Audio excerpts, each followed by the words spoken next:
Welcome to the channel. In today's video, we're going to be installing Kali Linux version 2023.2 inside Virtualbox on a Windows 11 PC. Before we begin, let's take a look at the minimum requirements. You're going to want at least 2 gigs of RAM, 4 is recommended, 20 gigs of hard disk space, 1 CPU core, but 2 is recommended, the Kali Linux image, and Virtualbox and the extension pack. If you don't have Virtualbox installed, you can check out this video and I'll walk you through the steps. All tools and links will be in the description below. If you found this video useful, please give us a like. Now let's get to installing Kali Linux. And we're at our Windows 11 desktop. I have Virtualbox open. Here's my Virtualbox manager. If you don't have this already installed, you can check out this video and I'll walk you through the steps. I'm gonna minimize it for now. I can open up my browser and I have the Kali Linux website, which is kali.org. For everything I'm using, there'll be links in the description below. So the first thing that we're going to do is we're going to be clicking on the download link. It's going to take us over to the download page. Typically what you'd want to use is the virtual machine image. I've had issues with this with Virtualbox here. I'd rather get the bare metal version. So we're going to go over here and click on the installer image. And we're going to scroll down a little bit over here and you can see that the latest version that we have is 2023.2. We're going to be downloading the 64-bit version and you can see that it's 3 gigs in size. You can go ahead and click on that. It's automatically going to start downloading the ISO file. What I'll do is I'll jump over to the next step when the download is complete. Okay, the download is now complete. Got to make sure that you know where you downloaded this file because we'll be pointing to it in just a moment. Going to go ahead and minimize my browser and go back into my Virtualbox manager. And what we're going to be doing is creating a new virtual machine. So I'm going to click on the new button up here at the top, and then I'm going to select expert mode and we're going to give it a name. So the name I'm going to give it is Kali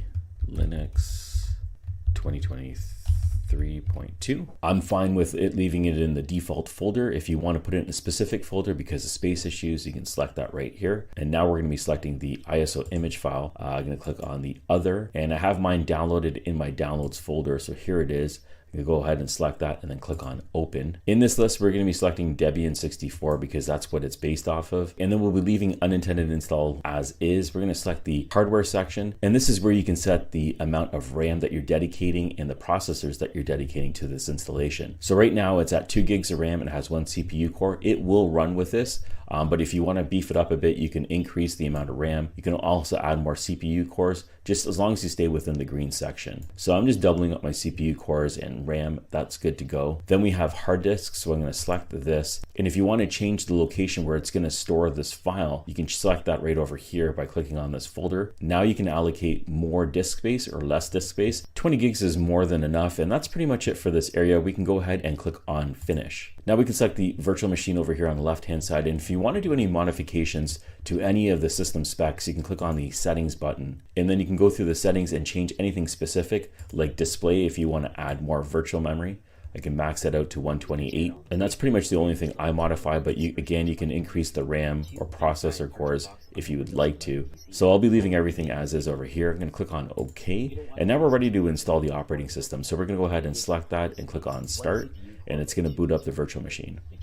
Okay, so here we are at the installer. We're doing the full installation of the operating system, so nothing has been defined yet. So we'll select the graphical install, hit enter.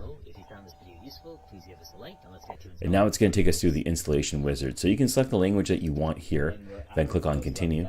And it's going to be the same thing here for the location. And then for keyboard, you're going to select the language that you prefer.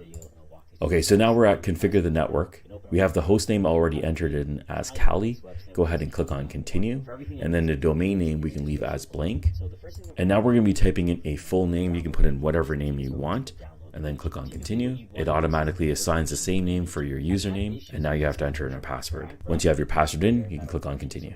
Now we're going to be configuring the clock, so you're going to want to select the region that you're in. For a partition disk, we're going to be using use guided entire disk. This is going to be using the entire virtual drive that we've allocated for it, not the entire disk of your system. And we can select the disk partition. This is again the allocated space that we have assigned, and we'll be using all files in one partition. And now that we're finished, we can go ahead and select the last option and click on continue. And now we're ready to confirm changes. So we'll select yes and then continue, and it's going to install the operating system.